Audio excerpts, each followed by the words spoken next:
இந்த 7 மாதங்களில் மக்களுடைய எதிர்பார்ப்புகளை பூர்த்தி செய்ய முடியாமல் இப்பொழுது ஆட்சியில் இருக்கக்கூடிய ஜேவிபி தரப்பு தடுமாறுகிறது என்று பார்க்கலாம். இந்த ருக்கி மினிஸ்டர்ஸ் என்பார்கள், புதிய அமைச்சரவையில் இணைந்து கொள்வார்கள். ஒரு அமைச்சரவையை கையாளுவதில் எதிர்கொள்கின்ற பல சவால்களை இந்த 7 மாதம் அவர்களுக்கு காட்டி தந்திருக்கிறது. இதை கடந்து ஒரு பெரும் தவறை இழைத்ததுதான் ஜேவிபி ஒரு பாடத்தை கற்றுக்கொண்டிருக்கிறது இலங்கை தீவு முழுமையாக. ஏனென்று சொன்னால் வறுமையாக தெரிவு செய்துவிட்டு அவர்களை ஆட்டு மந்தை போல ஒரு சிலரை அடக்கி வைத்துக் கொண்டால் என்ன நடைபெறும் என்பதை ஜேவிபியுடைய இந்த ஆட்சியில் நாங்கள் பார்த்துக் கொண்டிருக்கிறோம். எங்களிடம் ஒரு செய்தியை சொல்லுகிறார், நீண்ட காலமாக சொல்லிக் கொண்டிருப்பார், நாங்கள் பிரிந்து நின்று கேட்டால் தான் வெல்லலாம் என்று. இப்போ பிரிந்து கேட்டுவிட்டு பிறகு ஒன்று சேர்வதில் தானே இப்பொழுது சவாலே வருகிறது. இன்னொரு செய்தியை நாங்கள் புரிந்து கொள்ள வேண்டும். ஜேவிபி இந்த தேர்தலினூடாக வீழ்த்தப்பட்டிருக்கிறது மட்டுமே ஒழிய தமிழ் பகுதியிலிருந்து ஒழிக்கப்படவில்லை. அரசியலில் நகர்த்தப்படும் காய்கள், திரைமறைவில் நடக்கும் ரகசிய பீரங்கள், உலகத் தமிழர் அறிந்தேயாக வேண்டிய உண்மைகளை தேடி ஒரு உடறுப்பு.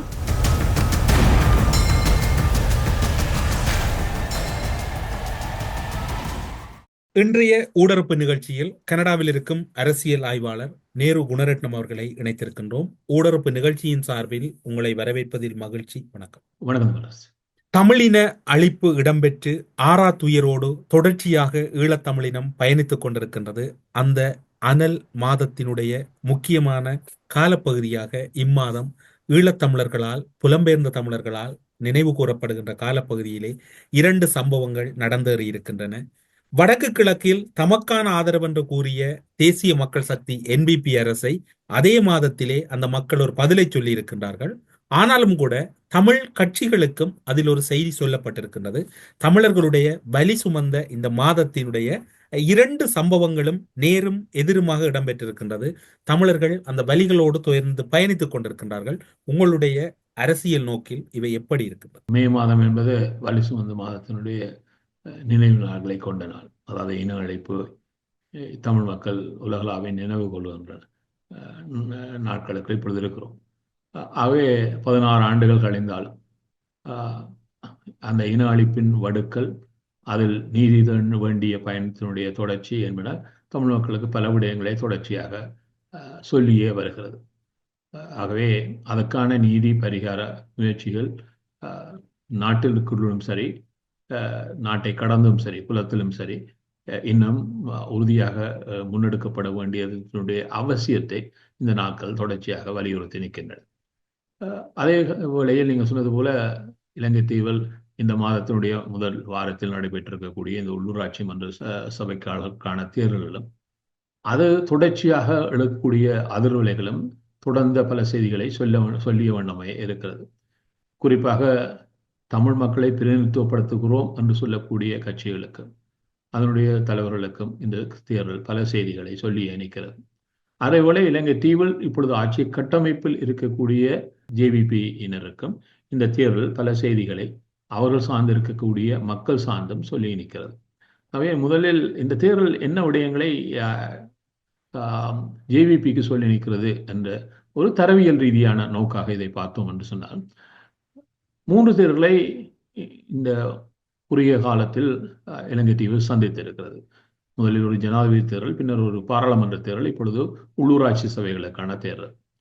இந்த வகையில் பார்த்துக்கொண்டால் இப்பொழுது ஆட்சி கட்டல் இருக்கக்கூடிய ஜேவிபியினுடைய மக்கள் சார்ந்த பார்வை இந்த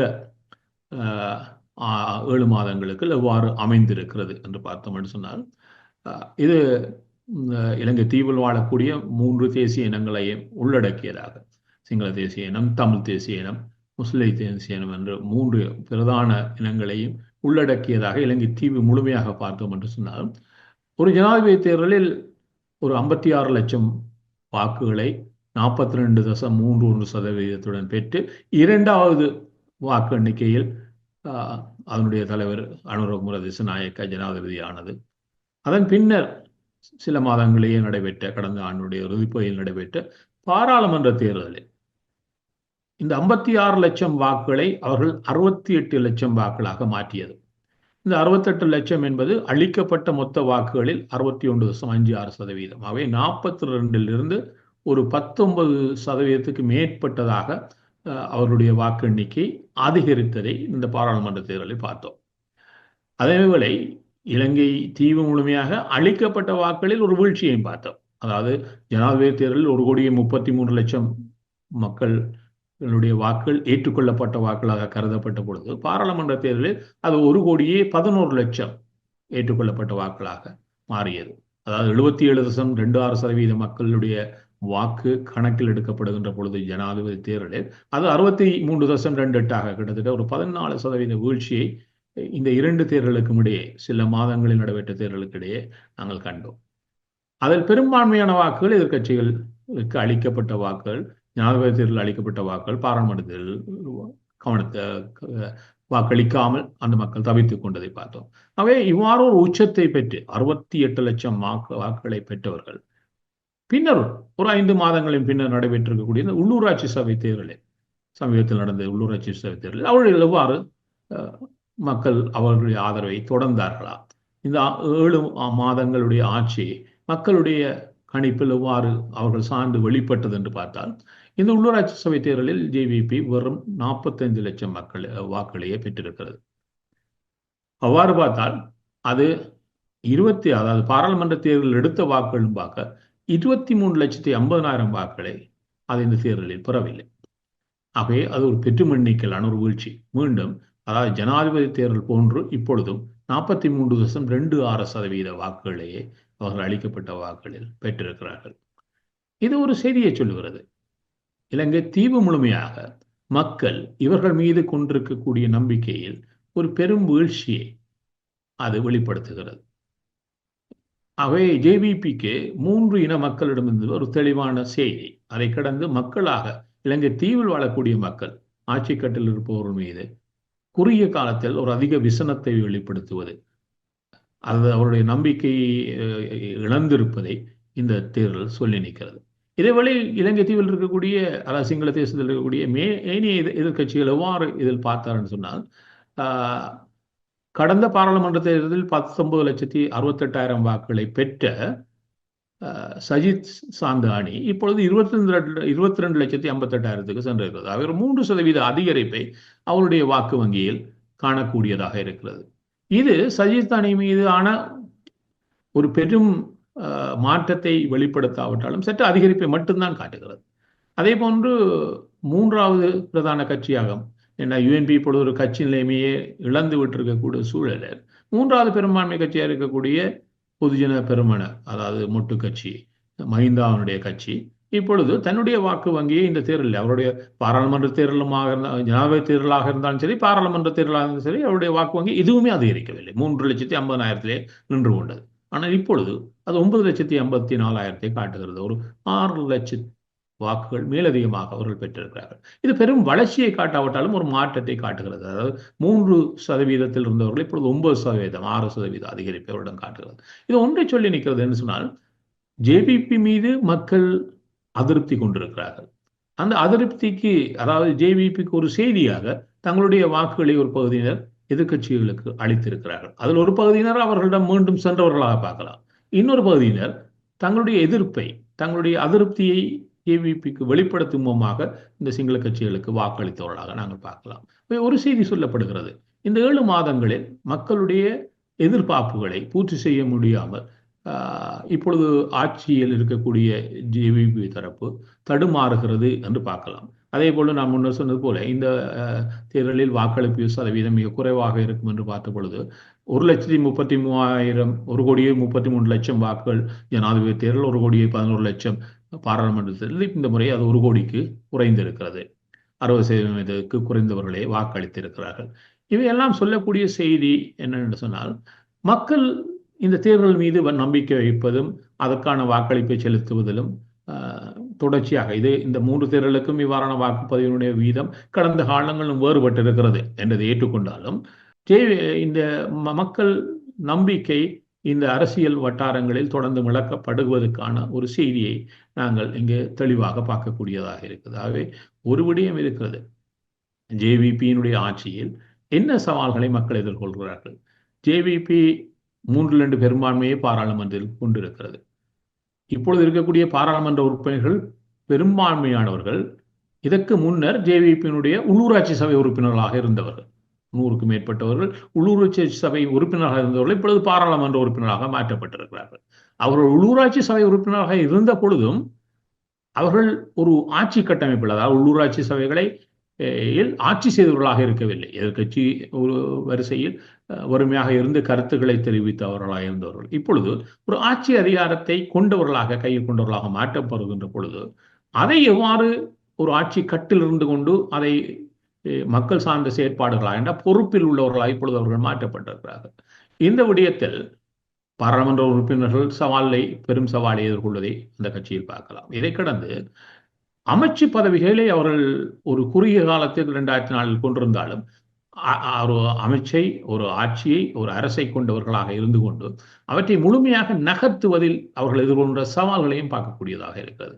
அதாவது இந்த ருக்கி மினிஸ்டர்ஸ் என்பார்கள், புதிய அமைச்சரவையில் இணைந்து கொள்வர்கள், ஒரு அமைச்சரவையை கையாளுவதில் எதிர்கொள்கின்ற பல சவால்களை இந்த 7 மாதம் அவர்களுக்கு காட்டி தந்திருக்கிறது. இதை கடந்து அங்கு இருக்கக்கூடிய அனைவரும் ஆளுமை உள்ளவர்களாக தங்களுடைய ஆளுமையை வெளிப்படுத்துவதற்கோ அந்த ஆளுமையை கொண்டு பயணிப்பதற்கோ அனுமதிக்க முடியாத ஒரு அதிகார மையத்தை அங்கு பார்க்கக்கூடியதாக இருக்கிறது.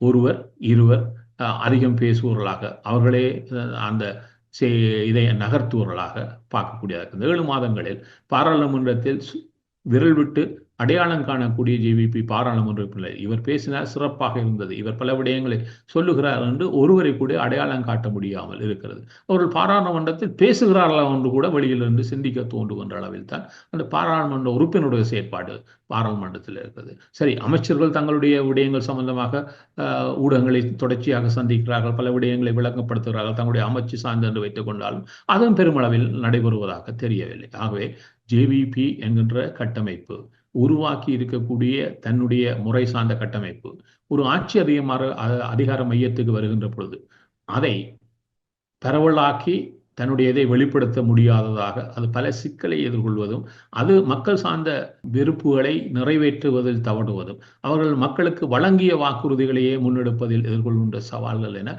பல பரிணாமங்களை இந்த 7 மாதங்கள் கண்டிருக்கிறது.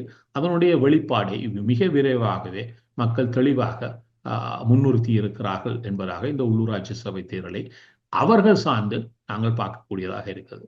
இதே நேரம் இன்னொரு விடயமும் வருகிறது. இப்பொழுது இந்த உள்ளூராட்சி சபைகள் என்று பார்க்கின்ற பொழுது தேர்தலில் அவர்கள் எதை எழுதியிருக்கிறார்கள் என்று பார்த்தால் 339 சபைகளுக்கான தேர்தல் நடைபெற்றது. அதில் 28 மாநகர சபைகள், 36 நகர சபைகள், 275 பிரதேச சபைகள். இதில் அவர்கள் 226 சபைகளில், ஏன்னா பெரும்பான்மையாக சிங்கள தேசத்தில் இருக்கக்கூடிய சபைகள், அதில் 266 சபைகள், 339 266 சபைகளில் அவர்கள் முதலிடத்துக்கு வந்திருக்கிறார்கள். இந்த சபைகளில் பார்த்தோம் என்று சொன்னால் ஒரு 100க்கு சற்று அதிகமான சபைகளிலே அவர்கள் முழுமையான பெரும்பான்மையை கொண்டவர்களாக இருக்கிறார்கள். ஏனையவற்றில் அவர்கள் முதலிடத்தில் தான் இருக்கிறார்கள், பெரும்பான்மையை ஆட்சி அமைப்பதற்கு கொண்டிருக்கவில்லை. ஆனால் வடக்கு கிழக்கின் நிலைமைகளை நீங்கள் எப்படி பார்க்கிறீர்கள்? குறிப்பாக சொல்ல போனால் வடக்கு கிழக்கில் தேசிய மக்கள் சக்தி அரசு என்பது ஒரு பின்னடைவு என்பதை விட ஒரு பாரிய பின்னடைவை சந்தித்திருக்கின்றது. ஆனால் தமிழ் கட்சிகளிடையிலும் எந்த ஒரு கட்சியும் தனித்த வகையில் அறுதி பெரும்பான்மையை பெறவில்லை. ஒப்பீட்டளவில் சகலரிடமும் வாக்குகள் சென்றிருக்கின்றன. வடக்கு கிழக்கின் நிலைமை உங்களால் எப்படி பார்க்கப்படுது? இப்பொழுது நீங்கள் சொன்னது போலதான், இப்பொழுது வடக்கு கிழக்கில் என்று பார்க்கின்ற பொழுது யாழ் மாவட்டம், கிளிநொச்சி மாவட்டம், முல்லைத்தீவு, வவுனியா, மன்னார், திருகோணமலை, அம்பாறை, மட்டக்களப்பு ஆகிய 8 மாவட்டங்களில் முழுமையான தமிழ் மாவட்டங்களாக இருந்தாலும் இப்பொழுது அம்பாறை முழுமையாக தமிழருடைய கையில் இல்லாத ஒரு சூழல் இருக்கிறது. தமிழர்கள் வாழுகின்ற ஒரு பிரதேசமாக மட்டும் மாற்றப்பட்டிருக்கிறது. திருகோணமலை மிகப்பெரிய சவாலுக்குள் இருக்கிறது. இதே சவாலை இந்த தேர்தல் வவுனியா மாவட்டம் சார்ந்தும் மன்னார் மாவட்டம் சார்ந்தும் கூட முடிவுகளினூடாக வெளிப்படுத்தி நிற்கிறது. ஆகவே தமிழ் மக்களுக்கு இந்த தேர்தலினூடாக ஒரு செய்தி இருக்கிறது. அம்பாறையில் ஆரம்பித்த சவால் திருவோணமலையை கடந்து இப்பொழுது மன்னார், வவுனியா வரையும் வந்து நிற்கிறது. ஆகவே தமிழுடைய பெரும்பான்மை என்பது இந்த தேர்தலிலே ஒரு சவாலுக்கு உட்படுத்தப்பட்டிருக்கிறது. காரணம், ஒன்று எங்களுக்கு இருக்கக்கூடிய பிரிந்து செயற்பாடுகளாக இழக்கப்படுகின்ற வாக்குகள் என்ற ரீதியில் ஒன்று, இரண்டாவது இந்த பகுதியில் அதிகரித்து வரக்கூடிய 2 சமூகங்களுடைய தமிழர் கடந்து இருக்கக்கூடிய சிங்கள முஸ்லிம் சமூகங்கள் இருக்கக்கூடிய எண்ணிக்கை அதிகரிப்பு என்பதெல்லாம் ஒரு சவாலை தொடர்ச்சியாக இந்த 2 மாவட்டங்களில் இப்பொழுது வடமாகாணத்திலேயே அது உருவாக்கி நிற்கிறது. இதே போன்ற சவால்களை மட்டக்களப்பு மாவட்டம் கூட எதிர்கொள்கிறது என்பதையாகவே 2 மாவட்டங்கள் தென் தமிழகத்தில் சவாலுக்கு உட்படுத்தப்பட்டிருந்தாலும் அம்பாறையும் திருவண்ணாமலையும் இப்பொழுது அதே சவால் ஒன்று மட்டக்களப்பிலும் அதிகரிக்கிறது என்பதை நாங்கள் மறந்துவிடக்கூடாது. அவை இந்த தேர்தல் முடிவுகளை ஆழமாக தரவியல் ரீதியாக பார்த்தால் இது ஆழமாக புரியும். அவை தமிழ் பகுதிகளில் இருக்கக்கூடிய வாக்குகளில் ஜேவிபி கடந்த பாராளுமன்ற தேர்தலில் ஒரு கணிசமான தாக்கத்தை வெளிப்படுத்தியது. குறிப்பாக யாழ் மாவட்டத்தில், அதாவது அப்பொழுது யாழ் மாவட்டம் என்று வருகின்ற பொழுது அது கிளிநொச்சியின் பாராளுமன்ற தேர்தல் மாவட்டம் என்று வருகிற போது கிளிநொச்சியும் உள்ளடங்களாக பார்க்கப்படும். ஆனால் இந்த பிரதேச உள்ளூராட்சி சபை தேர்தலில் தனித்தனி மாவட்டங்கள் என்று பார்க்கின்ற பொழுது யாழ் மாவட்டத்தில் அவர்கள் 6இல் 3 பாராளுமன்ற உறுப்பினர்களை பெற்றது பெருமளவில் பேசப்பட்டது. அதை தனக்கான ஒரு வாய்ப்பாக பயன்படுத்தி கொண்டு ஜேவிபி கூட தமிழ் மக்கள் இப்பொழுது எங்களைத்தான் முழுமையாக ஆதரித்து நிற்கிறார்கள், ஆகவே தமிழ் கட்சிகளோ தலைமைகளோ முதன்மையானவர்கள் அல்ல என்ற ரீதியில் இந்த கருத்தியலை எடுத்து செல்ல முனைந்ததும் அதுக்கு சில வெளிநாட்டு சக்திகள் ஆதரவு களத்தை வெளிப்படுத்தியது எல்லாத்தையும் நாங்கள் பாராளுமன்ற தேர்தலின் பின்னர் பார்த்தோம். இதை தமிழ் மக்களும் புரிந்து கொண்டார்களா? நிறைய புரிந்து கொண்டிருக்கிறார்கள். அதாவது தாங்கள் தமிழ் கட்சிகளுக்கு ஒரு செய்தியை அளிக்க முனைந்தது எவ்வாறு தவறாக பயன்படுத்தப்படுகிறது என்பதை. அவை இப்பொழுது ஒரு உதாரணத்துக்கு 8 தமிழ் மாவட்ட தமிழ் வாழுகின்ற மாவட்டங்கள் வடகிழக்கு இருந்தாலும் யாழ் மாவட்டத்தில் இந்த தேர்தல் என்னத்தை சொல்லி நிற்கிறது பார்த்தோம்னா 17 சபைகள். இதில் எவ்வாறு இந்த முறை தேர்தல் மாறி போனதுன்னு சொன்னால் யாழ் இப்பொழுது கிளிநொச்சியை தவிர்த்து சொல்லுகிறேன். யாழ் மாவட்டத்துக்கு மட்டும் பார்த்தால் 40,000 வாக்களை பெற்ற தமிழரசு கட்சி இப்பொழுது 88,000 வாக்களுக்கு இந்த தேர்தலில் சென்றிருக்கிறது. 17 சபைகளிலும் அது போட்டியிட்டது. காங்கிரஸ் 26,500 வாக்களை பெற்றது பாராளுமன்ற தேர்தலில். இப்பொழுது அது 51,046ஆக அதிகரித்திருக்கிறது. ஆனால் அவர்கள் 2 சபைகளில் போட்டியிடவில்லை. அவருடைய வாக்கு போட்டியில் நிராகரிக்கப்பட்டிருந்தது. ஜேவிபி 72,000 வாக்களை பெற்ற ஜேவிபி யாழ் மாவட்டத்தில் இப்பொழுது 56,615 வாக்களை இந்த முறை பெற்றிருக்கிறது. கிட்டத்தட்ட ஒரு 16,000 வாக்குகளுடைய குறைவு அவரிடம் வெளிப்படுகிறது. அவர்கள் 17 சபைகளிலும் போட்டியிட்டார்கள். காங்கிரஸ் 17 சபைகளிலும் போட்டியிட்டிருந்தால் அது 2வது இடத்தை பெற்றிருக்கும். இப்பொழுது என்னென்னு சொன்னால் காங்கிரஸிலும் பார்க்க ஜேவிபி இப்பொழுது அவர்கள் முழுமையாக 17 சபைகளிலும் காங்கிரஸ் 15 சபைகளில் மட்டும் போட்டியிட்டதால் அவர்களும் பார்க்க ஒரு 5,000 வாக்கள் மேலதிகமாக பெற்று 2வது இடத்தில் இருக்கிறார்கள். ஜனநாயக, அதாவது சங்கு கட்சியில் போட்டிருக்கக்கூடிய ஜனநாயக மக்கள், தமிழ் மக்கள் தேசிய முன்னணி, அவர்களை பார்த்தோம்னு சொன்னால் 21,000 வாக்கள் இருந்து அவர்களுக்கு 35,000 வாக்குகளாக இந்த தேர்தலில் மக்கள் அளித்திருக்கிறார்கள். அவர்களும் 2 சபைகளில் போட்டியிடவில்லை, 15 மட்டும்தான் என்று அவருடைய எதுவும் நிராகரிக்கப்பட்டு ஏற்றுக்கொள்ளப்பட்டது. அவர்களால் 15 சபைகள். அதுபோன்று தமிழ் மக்கள் கூட்டணி, அதாவது விக்னேஸ்வரன், மணிவண்ணன் போன்றவர்களை உள்ளடக்கிய கூட்டணி, அவர்கள் 7 சபைகளில் தான் இறுதியில் போட்டியிட்டார்கள். அவருடைய பலது நிராகரிக்கப்பட்டிருந்தது. ஆனால் அவர்கள் 12,000 11,800 ஒரு 1000 தான் குறைந்திருக்கிறது. ஆனால் 7 சபைகள் தான். ஆகவே அவர்கள் கிட்டத்தட்ட 10 சபைகளில் போட்டியிடவில்லை. அவருடைய வாக்கெண்ணிக்கை கூட அதிகரித்தே பார்க்கலாம். இபிடிபியினுடைய வாக்கெண்ணிக்கை அதிகரிக்கவில்லை, அவ்வாறே இருக்கிறது. அவ்வாறு பார்த்து கொண்டு சொன்னால் தமிழர் கட்சிகளில் தமிழரசு கட்சி, காங்கிரஸ், சங்கு இதில் போட்டிட்டு இருக்கக்கூடிய ஜனநாயக கூட்டணி, தமிழ் மக்கள் கூட்டணி, அனைத்துக்கும் மக்கள் அதிகரித்த வாக்கை இந்த முறை வழங்கியிருக்கிறார்கள். ஜேவிபிக்கு வாக்கு வங்கி குறைந்திருக்கிறது, ஏனையவர்களுக்கு அதிகரிக்கப்பட்டிருக்கிறது. ஒரு கட்சி மீது நம்பிக்கை கொண்டவர்களாக தமிழ் மக்கள் சிங்கள மக்கள் போல இல்லை. தமிழ் கட்சிகளில் போட்டியிட்ட அனைவருக்கும் அதை பிரித்து கொடுத்திருக்கிறார்கள். அதில் ஒரு செய்தியை அவர்கள் தெளிவாக சொல்லுகிறார்கள். ஜேவிபி எங்களை தவறாக பயன்படுத்தி இருக்கிறது, அதனால் அவர்களிடமிருந்து அந்த வாக்கை அவர்கள் எடுத்து தமிழ் கட்சிகள் அனைத்துக்கும் செய்தனூடாக ஒரு செய்தியை சொல்லுகிறார்கள். நாங்கள் உங்கள் மீது முழுமையான நம்பிக்கை வைத்து இந்த வாக்கை அளிக்கவில்லை. உங்கள் மீது கொண்டிருக்கக்கூடிய அவநம்பிக்கை, நீங்கள் எங்களுக்கு செய்யக்கூடிய விடயங்களில் பின்தங்கி இருக்கின்ற ஒரு காரணத்தினால் அது பாராளுமன்ற தேர்தலில் உங்களுக்கு எதிராக வாக்களிக்க முற்பட்டோம்.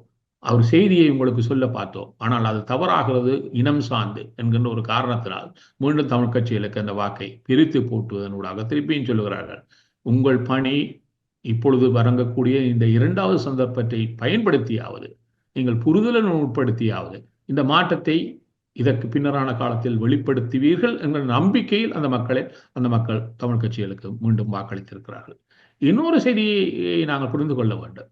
ஜேவிபி இந்த தேர்தலினூடாக விழுத்தப்பட்டிருக்கிறது மட்டுமே ஒழிய தமிழ் பகுதியிலிருந்து ஒழிக்கப்படவில்லை. ஏனென்றால் யாழ் மாவட்டத்தில் கூட அவர்கள் 70 அதாவது முழுமையாக பார்த்தா 480 உறுப்பினர்கள் இருக்கிறார்கள், 17 பிரதேச சபைகள். இதில் அவர்கள் 81 உறுப்பினர்களை இப்பொழுதும் பெற்று முன்னிலையில் தான் இன்னும் இருக்கிறார்கள். அதாவது அவர்கள் முழுமையாக ஒழிக்கப்படவில்லை. ஆனால் 2 சிங்கள கட்சிகள் முழுமையாக, அதாவது கடந்த 2018 பிரதேச சபைகளில் பார்த்தீங்கன்னு சொன்னால் ஐக்கிய தேசிய கட்சியும் ஸ்ரீலங்கா சுதந்திர கட்சியும் கணிசமான ஒரு வாக்கு வங்கியை தமிழக பகுதியில் கொண்டிருந்தார்கள். எப்பொழுது ஜேவிபி இப்பொழுது கொண்டிருக்கிறதோ அதிலும் சற்று குறைவாக இருந்தாலும் அவர்களுக்கு உறுப்பினர்களும் வாக்கெண்ணிக்கையும் தமிழர் பகுதியில் இருந்தது. யாழ் மாவட்டத்திலும் சரி, ஏனைய மாவட்டங்களிலும் சரி, 2 ஒழிக்கப்பட்ட, அதாவது வீழ்த்தப்பட்டதில் ஒழிக்கப்பட்ட கட்சிகள் அவர்கள் இந்த முறையும் போட்டியிட்டார்கள். யாழ் மாவட்டத்தில் 15 சபைகளில் எஸ்ஜேபி சஜித் அணி போட்டியிட்டது. சுதந்திர கட்சி 16, அதாவது யூஎன்பி 16 தொகுதிகளில் போட்டியிட்டாகவே யூஎன்பியும் சரி எஸ்எல்பியும் சரி முழுமையாக யாழ் மண்ணில் இந்த தேர்தலினூடாக முழுமையாக அகற்றப்பட்டிருப்பதை நாங்கள் இந்த தேர்தல் முடிவுகளினூடாக பார்க்கக்கூடியதாக இருப்பதாகவே இந்த தரவியல் ரீதியாக பார்க்கின்ற பொழுது இது ஒரு செய்தியை, அதாவது ஜேவிபி வீழ்த்தப்பட்டிருக்கிறதை ஒழிய ஒழிக்கப்படவில்லை. ஆகவே தமிழ் கட்சிகள் இதை தெளிவாக புரிந்து கொள்ள வேண்டும். தமிழ் மக்கள் இந்த முறை உங்கள் மீது காட்டிய இந்த வாக்கெண்ணிக்கை அதிகரிப்பினூடாக அவர்கள் சொல்லுகின்ற செய்தியை சரியாக புரிந்து கொண்டு நீங்கள் வருகின்ற காலத்தில் எவ்வாறான மாற்றத்தை வெளிப்படுத்த போகிறீர்கள். இதே வாக்கெண்ணிக்கையை வடக்கு கிழக்கு முழுமையாக பார்த்தால் தமிழரசு கட்சி பாராளுமன்ற தேர்தலில் பெற்ற 2,57,000 அதிகரித்த வாக்கெண்ணிக்கையான 3,07,008 இருக்கிறது. 50,000 வாக்கெண்ணிக்கையை அதிகரிப்பை தமிழ் அரசு கட்சியிடம் பார்க்கலாம். இதே போன்றுதான் ஜனநாயக சங்கு சின்னத்தில் போட்டிருக்கக்கூடிய ஜனநாயக தமிழர் தேசிய அணியினர் அவர்கள் 65,000 வாக்கிலிருந்து 89,000 வாக்களுக்கு 24,000 வாக்குடைய அதிகரிப்பை நாங்கள் இந்த தேர்தலில் அவர்களுக்கு வடக்கு கிழக்கு முழுமையாக பார்க்கக்கூடியது. இதே போன்றுதான் அகில இலங்கை தமிழ் காங்கிரஸ் 39,800 வாக்களிலிருந்து 70,900 வாக்களாக கிட்டத்தட்ட ஒரு 31,000 வாக்களுடைய அதிகரிப்பை அவர்களிடம் கூட காணக்கூடியதாக இருக்கிறது. அதனால்தான் சொன்னேன். ஆனால் இந்த நீங்கள் கூறுகின்ற அதிகரிப்பு என்பது உண்மையில் பார்ப்பதற்கு யதார்த்தபூர்வமாக இருக்கின்றது. மக்கள் ஏதோ ஒரு வகையில் மீண்டும் ஒரு சந்தர்ப்பத்தை இவர்களுக்கு வழங்கி இருக்கிறார். ஆனால் அரசியல் கட்சிகளை பொறுத்தவரையில் குறிப்பாக சொல்ல போனால் தொடர்ச்சியாக அந்த கேள்வியை உங்களிடம் கேட்கின்றேன் என்ற பொருள் அல்ல, அதுதான் பேசப்படுகின்றதனால் அந்த கேள்வியை உங்களிடம் கேட்கின்றேன். இப்போது சிவிகே சிவஞானமாக இருக்கலாம் அல்லது சுதந்திரனாக இருக்கலாம், இருவரும் கூறுகிறார்கள் வடக்கு கிழக்கில் எமக்குத்தான் மக்கள் ஆணை தந்திருக்கின்றார்கள், வடக்கு கிழக்கில் இருக்கக்கூடிய அனைத்து மக்களாலும் நாங்கள் தான் அங்கீகரிக்கப்பட்டோம், எனவே நாங்கள் தான் மூத்தவர்கள், எங்களோடு அனைவரும் இணைந்து செயற்படுங்கள் என்று இப்போது அந்த மக்கள் வழங்கிய ஆணையை இவர்கள் ஒரு பேசு பொருள் என்பதை விட அதனை ஒரு மையப்புள்ளியாக வைத்துக் கொண்டு அடுத்த கட்டத்துக்கு கதைக்கின்றார்கள். நீங்கள் எப்படி பார்க்கிறீர்கள்? இல்லை, இதில் தமிழ் கட்சி தலைவர்கள் அனைவரிடம் இருக்கக்கூடிய ஒரு குறைபாட்டை சொல்லுகிறேன். அது எங்கு தமிழ் மக்களுடைய நம்பிக்கையை இவ்வாறான தலைவர்கள் சிதைத்து விடுகிறார்கள் என்றே சொல்லுகிறேன். இது ஒரு உள்ளூராட்சி சபை தேர்தல். இதில் அதாவது இது அன்றாட மக்களுடைய பிரச்சனைகளுக்கான அவருடைய சவால்களுக்கான தீர்வுகளை கண்டறிந்து வழங்குவதற்கான முயற்சியாவது செய்யக்கூடிய சபைகள்.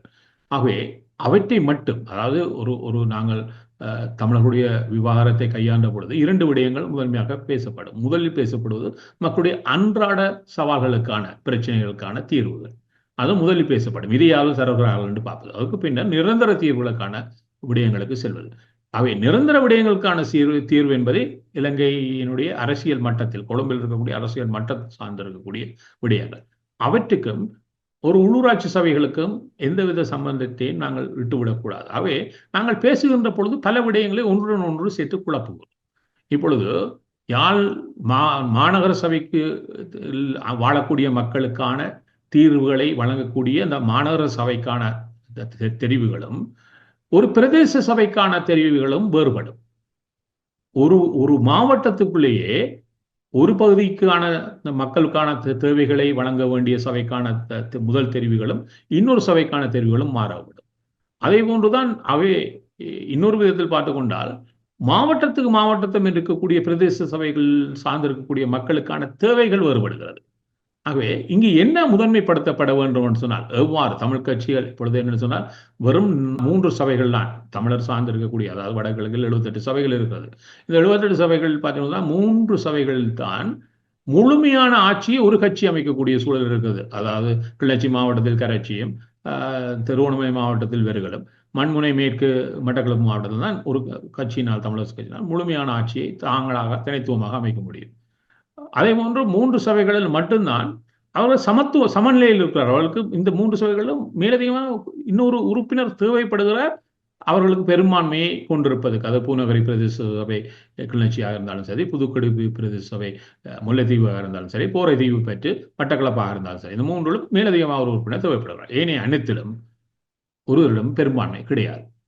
அவை பெரும்பான்மை கிடையாத இடங்களில் தமிழர்களுக்கான ஒரு விடயத்துக்கு முன்னகர வேண்டும் என்று சொன்னால், பெரும்பான்மையான இடங்களில் சில இடங்களில் 2 கட்சிகள் இணைந்தால் அது முடியும். பல இடங்களில் 2க்கு மேற்பட்ட தமிழ் கட்சிகள் இணைந்து பயணிக்க வேண்டிய ஒரு தேவையும் கட்டாயமே இருக்கிறது. அவ்வாறு இருந்தால் அவர்கள் எட்டப்பட வேண்டிய விடயம் எவ்வாறு அமைகிறது சொன்னால், அந்த சபைகளுக்கு இயங்க போகின்ற அல்லது தெரிவு செய்யப்பட்டிருக்கக்கூடிய இந்த கட்சியினுடைய உறுப்பினர்கள் தங்களுடைய பிரதேசம் சார்ந்து இருக்கக்கூடிய மக்களுடைய முதன்மை தேவைகள் என்ன, அதை எவ்வாறு தாங்கள் இணைந்து முன்னெடுக்க போகிறோம் என்ற ஒரு இணக்கப்பாட்டுக்கு வருவது. அந்த இணக்கப்பாட்டினூடாக அவர்கள் ஒரு ஒன்றிணைந்த சபையை, கட்சிகளை கடந்து அமைத்து தங்களுடைய மக்களுக்கு தேவையான அந்த தேவைகளை பூர்த்தி செய்வதற்கான முனைப்புகளை செய்வது. இதில் இந்த நாங்கள் தான் கட்சியினுடைய தலைவர் என்று சொல்லிக் கொண்டிருப்பவர்களுக்கு எந்த ஒரு விடயமும் இருப்பதாக எனக்கு தெரியவில்லை. என்று சொன்னால் அவர்களால் இந்த குழப்பவாதிகளாகவே மாறி போகிறார்கள். என்று சொன்னால் அங்கிருந்து கொண்டு தங்களுடைய நிலை சார்ந்த தங்களுடைய இருப்பை தக்க வைப்பதற்காக, இங்கு எந்த ஒரு கட்சியை தக்க வைப்பதோ அல்லது ஒரு தனிநபர்களுடைய அல்லது தலைமைகளுடைய இருப்பை தக்க வைப்பதோ தமிழர் மக்களுடைய தேவையே கிடையாது, அவருடைய விடயமும் கிடையாது. ஆகவே இவர்கள் தங்களுடைய இருப்பை தப்பதற்காக தமிழ் மக்களை பணயம் வைத்து பேசுகிறார்கள். தமிழ் மக்களுடைய அன்றாட வாழ்வியல் பிரச்சனையை, தமிழ் மக்களுக்கு இருக்கக்கூடிய சவாலே, தமிழ் கட்சிகள் எதுவும் அவர்களுடைய அன்றாடம் எதிர்கொண்ட சவால்களை கடந்து செல்வதற்கான பொறிமுறைகளையும் வழிகளையும் தருவதாக அல்லது வழிகாட்டுவதாக தெரியவில்லை. அதனால்தான் அவர்கள் மீது, இந்த தமிழ் கட்சிகள் மீது அந்த விசனத்தை வெளிப்படுத்துவதற்கான முதன்மை காரணமே அதுதான். அதை இவர்கள் புரிந்து கொள்வதாக தெரியவில்லை. ஆகவே இப்பொழுது தெரிவு செய்யப்பட்ட உறுப்பினர்களுக்கு ஒன்று இருக்கிறது. அவர்களிடம் விட்டு விடுங்கள். அவர்கள் தங்களுடைய மக்களுடைய முதன்மை பிரச்சனை என்றால் அது ஒரு பிரதேச சபைக்கு பிரதேச சபை வேறுபட போகிறது, ஒரு மாவட்டத்துக்கு ஒரு மாவட்டம் வேறுபட போகிறது. ஆகவே இதுதான் 3 விடயங்கள் என்று சொல்லி அம்பாறையிலிருந்து யாழ்ப்பாணம் வரையும் நாங்கள் ஒரு விடயத்தை இந்த தலைமைகளால் எட்ட முடியாது. அது சபைகளுக்கு உட்பட்ட விடயங்கள். அந்த சபைகளுக்கான முதன்மை விடயங்கள் என்ன, அவர்கள் எதை செய்ய போகிறார்கள் என்று அவர்கள் பயணித்தார்கள் என்று சொன்னால், இதில் இனம் நலன் பெறும். என்றால் அந்தந்த பகுதி மக்கள் வளப்படுத்தப்பட்டார்கள் என்று சொன்னால், அதனூடாக அவர்கள் வலுப்படுத்தப்படுவார்களாக இருந்தால் ஒரு இனமாக நாங்கள் எழுந்து நிற்போம். அவை இந்த சபைகள் கடந்த முறையும் இவ்வாறு பயன்படுத்தப்படவில்லை. அவர்கள் தங்களுக்குள் முட்டினார்கள், முனகினார்கள், ஆனால் மக்களுக்கு எதுவும் சென்று அடைந்து விடவில்லை. அந்த வெளிப்பாடை தான் நாங்கள் மக்களிடம் தொடர்ச்சியாக பார்க்கிறோம். அவை மக்களுக்கான முழுமையான நிவாரணியாக மாறுவதற்கு இந்த சபைகள் அனுமதிக்கப்பட வேண்டும். அதுதான் இந்த சபைகள் சார்ந்திருக்கக்கூடிய விடயம். ஏனைய விடயங்கள் இருக்கிறது. தமிழர்கள் எதிர்கொள்கின்ற நிரந்தர சவால்கள், நிரந்தர சவால்களுக்கான தீர்வுகள், அதை இன்னொரு மட்டத்தில் பார்த்து விடுவோம். அதனால்தான் மத்திய ஒரு அரசு பாராளுமன்றம் என்று ஒன்று இருக்கிறது, பின்னர் மாகாண பாராளுமன்றங்கள் இருக்கிறது, பின்னர் பிரதேச சபையில் இருக்கிறது. இப்பொழுது கனடாவை எடுத்துக்கொண்டால் இலங்கையில் அது கிடையாது. அதாவது இந்த 3 விடயங்களுக்கும் அவர்களுக்கு உரித்தான அதிகார மையங்கள் தெளிவாக வரையறுக்கப்பட்டிருக்கிறது. அந்த அதிகார மையங்களினூடாக அந்த மக்களுக்கான விடயங்களை அவர்களால் செய்ய முடியுமா? நிறைய செய்ய முடியும். இங்க இருக்கக்கூடிய பிரதேச சபைகள், அதாவது இங்க இருக்கக்கூடிய மாநகர சபைகள் செய்யக்கூடிய மக்களுக்கான சபைகள் பெரிய அளவில் இருக்கிறது. ஏன்னா அந்த மக்களுக்கான போக்குவரத்திலிருந்து அவர்களுக்கான பாதுகாப்பிலிருந்து அனைத்தும் பிரதேச சபைகள் கையில் இருக்குது, மாகாண சபைகள் கூட கிடையாது. அவற்றை செய்ய வேண்டியது, அதாவது இதை கடந்து 3 விடயங்கள் இப்பொழுது முதன்மையாக வந்திருக்குது. ஜூன் 2ஆம் நாள் இந்த சபைகள் கூட போகிறது. சபைகள் கூட போகின்ற பொழுது அது மாநகர சபை, நகர சபைகளாக இருந்தால் அதுக்கான நகர சபை முதல்வர்களை தெரிவு செய்வதும், பிரதேச சபைகளாக இருந்தால் தவிசாளரை தெரிவு செய்வதற்குமான தேவை வருகிறது. அவை அதற்கு முன்னர் இந்த இணக்கப்பாடு எட்டப்பட்டாக வேண்டும். அதனால் அது வாக்கெடுப்புக்கு வருகின்ற பொழுது முதல் சபையிலேயே இவர்கள் இணைந்து ஒரு தவிசாளரை ஒரு நகரசபை முதல்வரை தெரிவு செய்து விட்டார் என்றால், ஏனைய கட்டமைப்புகளை உருவாக்கி விட்டார் என்றால் அவர் உடனடியாகவே செயல்முறைமைக்குள் வந்தாகலாம். இல்லை என்று சொன்னால் வாக்களிப்புகள் தொடரும், ஒருவர் தெரிவு என்பது இழுபட்டு செல்லும், அங்கு அதிகார மையம் ஆறு என்கின்ற கேள்வி எழும். இது மீண்டும் சிங்கள தரப்பு இதனூடாக பயணிப்பதற்கான ஒரு கதவை நாங்கள் திறந்து விட்டவர்களாக அமைவோம். இதற்கான பொறுப்பு நாளைக்கு அனைத்து தலைவர்களும் இருக்கும். அதில் சுமந்திரனும் முதன்மை வருவார், CVK சிவஞானமும் முதன்மை பெறுவார். இவர்கள் அதிகமாக பேசிக்கொள்ளலாம், ஆனால் தீர்வுகளுக்கு என்ன சொல்ல போகிறார்கள், என்ன செய்ய போகிறார்கள் என்பதுதான் இங்கு கேள்வி. என்றால் இதுக்கு இருக்கக்கூடிய காலம் 2 வாரம். இந்த 2 வாரங்களுக்கு எல்லா சபைகளுக்குமான விடயத்தில் இதை அதாவது மீண்டும் சொல்லுகிறேன், இந்த தலைவரை தீர்மானிப்பதை தவிர்த்து விடுவோம். யாழ்ப்பாணத்தில் இருக்கக்கூடிய தலைவர் மட்டக்களப்பில் இருக்கக்கூடிய சவாலுக்கு தீர்வு சொல்ல முடியாது, அல்லது அம்பாறையில் இருக்கக்கூடிய தலைவர் மன்னாரில் இருக்கக்கூடிய விடயத்துக்கு தீர்வு சொல்ல முடியாது. அந்தந்த பகுதியில் அவர்கள் ஒரு முறைமைக்கு வருவதை அனுமதியுங்கள். அதை அவர்கள் அதாவது அந்த சபைகளில் இருக்கக்கூடிய உறுப்பினர்கள் வேறு இதற்காக தெரிவு செய்து விட்டோம். அவர்கள் ஒரு ஆட்டு மந்தைகள் அல்ல, யாரோ சொல்வதை மட்டும். என்னால் அந்த மக்களிலிருந்து தெரிவு செய்யப்பட்டவர்கள் அவர்கள். இதில் ஒரு பெரும் தவறை இழைத்ததுதான். இதனால்தான் JVP ஒரு பாடத்தை கற்றுக்கொண்டிருக்கிறது இலங்கை தீவு முழுமையாக. ஏன்னு சொன்னால் வறுமையாக தெரிவு செய்துவிட்டு அவர்களை ஆட்டு மந்தை போல ஒரு சிலரை அடக்கி வைத்துக் கொண்டால் என்ன நடைபெறும் என்பதை JVP இந்த ஆட்சியில் நாங்கள் பார்த்துக் கொண்டிருக்கிறோம். இதே போன்ற ஒரு முறைமையை தமிழ் சமூகத்தில் உருவாக்கக்கூடாது என்று சொன்னால் அவர்களை அனுமதிக்க வேண்டும். ஆகவே முதலில் வரக்கூடிய தமிழ் மக்களுக்கு இருக்கக்கூடிய சவால் ஜூன் 2ஆம் நாள் இந்த சபைகள் கூடுகின்ற பொழுது அதற்கு முன்னரே இது குறித்த விடயங்களை எட்டுவது. 2வது விடயம் வருகிறது. இதை கடந்து கூட 2 சவால்கள் தமிழ் மக்களுக்கு வருகிறது. ஒன்று, மாகாண சபை தேர்தல்கள் வரலாம். அதுக்கான ஒரு இந்த 3 சபை தேர்தலும் முடிந்தபடியால் ஒன்று மாகாண சபை தேர்தலில் இப்பொழுது கூடி சொல்லி அடுத்த ஆண்டு வரையும் வாய்ப்பில்லை. இப்பொழுது ஒரு சவால் வந்து விட்டது. இந்த 7 மாதங்களிலேயே இந்த சபை இவ்வாறு ஒரு விடயத்தை சொல்லுகிறது என்று சொன்னால் JVP தரப்பு மாகாண சபைக்கு நிறைய யோசிக்க. இந்த உள்ளாட்சி சபை தேர்தலை அவர்களால் தள்ளி வைக்க முடியாதுன்னு சொன்னால் இது அதி உயர் உச்ச நீதிமன்றம் சுப்ரீம் கோர்ட் ஏற்கனவே விடுத்திருக்கக்கூடிய ஒரு கட்டளை விரைவாக இந்த தேர்தல் நடத்தப்பட வேண்டும் என்று. ஆகவே இதை நடத்தியாக வேண்டிய கட்டாயத்தில் இருந்தார்கள். இப்பொழுது மாகாண சபை தேர்தலுக்கு அவ்வாறான எந்த ஒரு விடுப்பும் இல்லை. அவை ஒரு கேள்வி இருக்குது, மாகாண சபை தேர்தல் நடைபெறுமா? அது நடைபெற்றால் இதே போன்ற குழப்பம் இல்லாமல் இப்பொழுது பாருங்கள், JVP ஒரு தனி கட்சியாக இந்த தேர்தலில் கலந்து கொண்டது. இப்பொழுது தமிழர் பகுதியிலே எடுத்துக்கொள்வோம், அம்பாறையிலும் சரி திருவோணமலையிலும் சரி சிங்கள மாவட்டங்களில் அவர்கள் தனிப்பெரும், அதாவது அறுதி பெரும்பான்மை ஆட்சியை இந்த சபைகளில் அமைக்கிறார்கள். தனித்து போட்டியிட்டார்கள், அது முடிகிறது அல்லவா? இப்போ எங்களிடம் ஒரு செய்தியை சொல்லுகிறார், சுமந்த நீண்ட காலமாக சொல்லி கொண்டிருப்பார், நாங்கள் பிரிந்து நின்று கேட்டால் தான் வெல்லலாம் என்று. இப்போ பிரிந்து கேட்டுவிட்டு பிறகு ஒன்று சேர்வதில் தானே இப்பொழுது சவாலே வருகிறது, யார் யாருடன் சேர்வதற்கென்றதுக்கு. செல்வம் அடைக்கல்நாதனிடமும் சித்தார்த்தனிடமும் தான் இதைத்தான் அந்த காலப்பகுதியில் கூறியதாகவும் அவர்களும் ஏற்றுக்கொண்டார்கள். அதில் விளங்கிக் கொள்வதில் ஏற்பட்ட பிழைகள் தான் அந்த கருத்து முரண்பாட்டுக்கு காரணம் என்று அவர் கூறுகிறார். இப்பொழுது பிரிந்து தானே கேட்கணும் என்று சொன்னவர்கள் இப்பொழுது பிரிந்து கேட்டுவிட்டு இதை ஏன் சபைகளை ஆட்சி அமைக்க முடியும்? இப்பொழுது ஒன்று அல்ல 2 அல்ல 3 கட்சிகள் சேர்ந்தாலும் தமிழ் பிரதேசங்களில் ஆட்சி அமைக்க முடியாத சூழல் உருவாகி இருக்கிறது. அப்ப பிரிந்து நின்று இதை சாதித்தார்கள். இதை தரவியல் ரீதியாக இவ்வளவு சபைகளில் எவ்வாறான சவால் இருக்குன்னு சொல்லலாம், ஆனால் அது நீண்டு சென்று விடும். ஆனால் இவ்வளவு சவாலுக்கு வந்ததுக்கு காரணம் என்ன? JVP யாரையும் கூட்டு சேர்க்கவில்லையே, தனித்துவமாகத்தானே அவர்களால் 100 சபைகளை முழுமையான பெரும்பான்மை ஆட்சி அமைக்க முடிந்தது. சரி, அங்க சிங்கள தேசத்தில் விட்டுவிடுவோம். திருவண்ணாமலையிலும் சரி அம்பாறையிலும் சரி சிங்கள முழுமையான பிரதேச சபைகளில் தனித்துவமான ஆட்சியை பெறுகின்ற வகையில் அவர்கள் வாக்கை பெற்றிருக்கிறார்களானே, அதனூடாக ஆசனங்களை பெற்றார்களே, அதுவாறு தனித்து போட்டியிடுவதனாக இட்டம் போட்டது. இதனைத்தான் மீண்டும் சொல்லிக் கொண்டிருந்தோம். தமிழர் தரப்பு என்பது ஒன்று தரப்பாக இருக்கட்டும், அது ஒரு தரப்பாக போட்டியிட்டு 50% மேல் பெற்றால் அவர்களுக்கு பெரும்பான்மை ஆட்சி அந்த சபையில் நிச்சயம் இருக்கும். அதுதான் புள்ளி விவரம் சொல்லக்கூடியது. அது சரியாக 50 பெறாமல் 48 பெற்றாலும் கூட அவ்வாறு செல்லக்கூடியதற்கான வாய்ப்பு இருக்கிறது. ஏன்னா 60% வட்டாரங்களை முழுமையாக இலகுவாக வெல்லலாம் தனித்து நின்று போட்டியிடுவதாக. ஏனால் மீதியா இருக்கக்கூடியதான் பலர் பிரிக்கப் போகிறார்கள். ஆகவே இந்த புரிதல் ஒன்று சுமந்திரனுக்கு கணக்கு தெரியாமல் இருக்க வேண்டும், அல்லது அவர் சொல்ற கணக்கில் இருக்கக்கூடிய தப்பை புரிவதற்கு எங்களுக்கு கணக்கு தெரியாமல் இருக்க வேண்டும். என்று சொன்னால் தரவியல் என்பது நூடாக திட்டமிடப்படுவதுதான் தேர்தல் நடைமுறைகள் இன்றைய புதிய ஒழுங்கில். அதுக்கு பெரும்பான்மையானவர்கள் இல்லை, இந்தியா எடுத்துக்கொண்டால் 20 தான் இருக்கிறார்கள் அதை கணக்கு போடுவது. இந்த தரவியல் ரீதியாக தான் நான் இதை கணித்து தான் நான் பல முறை சொல்லிக் கொண்டு வந்தேன். இதில் இருக்கக்கூடிய தப்பை நம்மவர்களுக்கு கூட அது புரிவதாக தெரியவில்லை.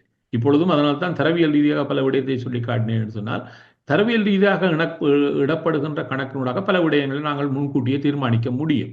இப்ப இந்த தேர்தலில் 2 விடயங்களை சொன்னேன். அதாவது இப்பொழுதும் கூட வடக்கு கிழக்கில் முழுமையாக சேர்த்து பார்த்தீர்கள் சொன்னால் அதிக ஆசனங்களை வென்றவர்கள் ஜேவிபியினர் தான் இப்பொழுது. தமிழ் பகுதிகளில் அவர் வெல்லவில்லை. ஆனால் தமிழ் பகுதிகளிலும் அங்கங்கு நான் சொன்னேன், அவர்கள் வீழ்த்தப்பட்டிருக்கிறார்கள் ஒழிய ஒழிக்கப்படவில்லை என்று. இந்த வீழ்த்தப்பட்டவர்களாக பெற்ற எண்ணிக்கைகளும் சிங்கள பிரதேச சபைகளில் அவர் பெரும்பான்மையாக பெற்ற ஆசனங்களாக சேர்ந்து வடக்கு கிழக்கில் அதிக ஆசனங்களை வென்றவர்களாக அவர்களைத்தான் கொண்டு மாற்றி வைத்திருக்கிறது. அதே போன்று தமிழரசு கட்சி தான் இப்பொழுது முதலிடத்தில் இருப்பதற்கு காரணம் அது பல்வேறு, அதாவது சொல்வார்கள் வேரியபிள்ஸ் என்று, பல்வேறு காரணங்களுக்காக அது சாத்தியமாகும். அந்த காரணங்கள் என்ன, இந்த காரணங்களில் இருக்கக்கூடிய மாற்றங்கள் என்ன, இது என்னத்தை சொல்லி நிற்கிறது? இப்பொழுது தமிழரசு கட்சியை பார்த்தீங்கன்னா போன முறை உள்ளூராட்சி சபைகளில் 402 ஆசனங்களை பெற்றார்கள். இப்பொழுது அவர்கள் 377 தான் பெற்றிருக்கிறார்கள். அவை போன முறையுடன் ஒப்பிடுகின்ற பொழுது அவருடைய எண்ணிக்கை குறைந்திருக்கிறது. அவை இதில் பல விடயங்களை நாங்கள் ஆய்வுக்குட்படுத்தலாம். ஆனால் இதை கடந்த ஒரு விடயம் இருக்கிறது. இந்த சபைகளை எவ்வாறு இயங்குதிறன் கொண்ட சபைகளாக மாற்றுவது, இந்த சபைகளினூடாக மக்கள் நலன்களை பெறுவதற்கு எவ்வாறு இவை ஒத்தாசையாக இருக்க முடியும் என்கின்ற சவால் இருக்குது. அவை அடுத்து வரக்கூடிய சவால்கள் 2 சொல்கிறேன். நாங்கள் இவற்றை முன்கூட்டியே கணிப்பதில்லை. 2 சவால்கள் தமிழர்களுக்கு. ஒன்று மாகாண சபை தேர்வுகள், 2வது வரக்கூடியது ஒரு அரசியல் யாப்பு சம்பந்தமான விடயம். அது இந்த ஆண்டுக்குள் வருவதற்கான நிறைய வாய்ப்புகள் இருக்கிறது. ஏனென்று சொன்னால் அரசியல் யாப்பு 2 விடயங்களை கொண்டது. ஒன்று பாராளுமன்றத்தில் 3/2 பெரும்பான்மை, அதாவது ஜேபியுடன் ஏற்கனவே இருக்கிறது.